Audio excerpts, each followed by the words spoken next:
My video game reviews up to this point have admittedly been pretty generic. I've taken popular games and really only said nice things about them, so I don't really have a very unique opinion at this point. But that's gonna change now. Today's game has no achievements, no voice acting, and no online multiplayer.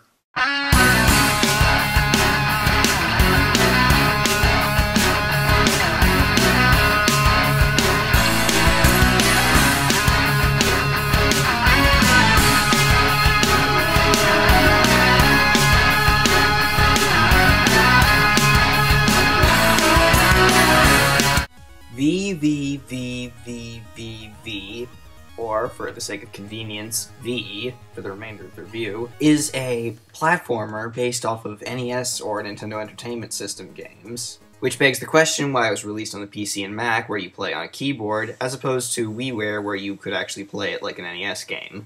What I'm trying to say here is that the controls aren't exactly complicated. You've got one button to move left, one button to move right, and then one button to perform the action of flipping, which is basically to reverse your center of gravity, and it's kind of complicated. You figure it out. Which means the total button count comes down to 5, 3.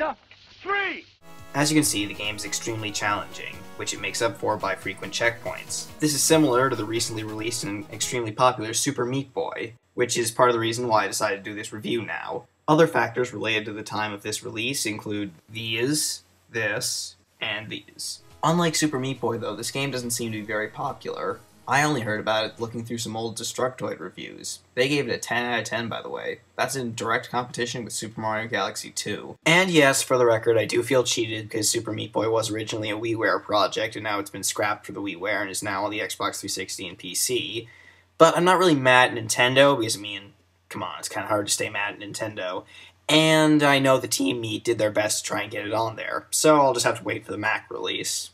Come on, guys, don't fail me twice. Unlike Super Meat Boy, though, this is actually a kind of open-world game with a Metroidvania-style map.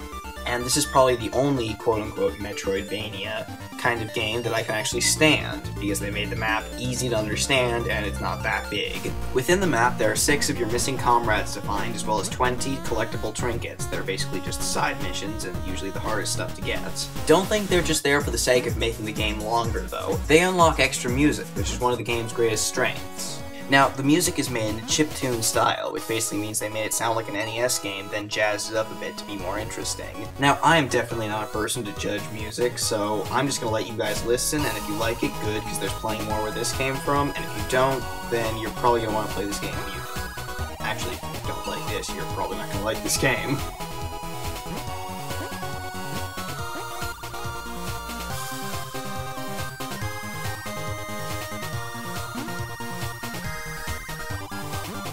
Besides trinkets, V also has another way of extending replay value, what they call play modes, which are basically different ways to play the game, like time trials. It has a very interesting mechanic where you can unlock them normally by doing specific things, or you can just tell the game you want to unlock them and not have to do any of that stuff. To me it doesn't really matter, but other people really seem to like it, so I guess it's a good thing. And now for the final thing I wanted to talk about in this review, the price.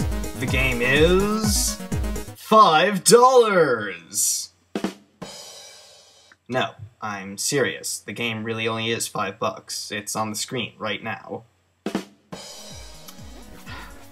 Kids, let this be a lesson to never let the chipmunk that you haven't put in a video for like 4 months now be the drum guy. Anyway, go out and buy the game, and I need to go shove the chipmunk down a toilet.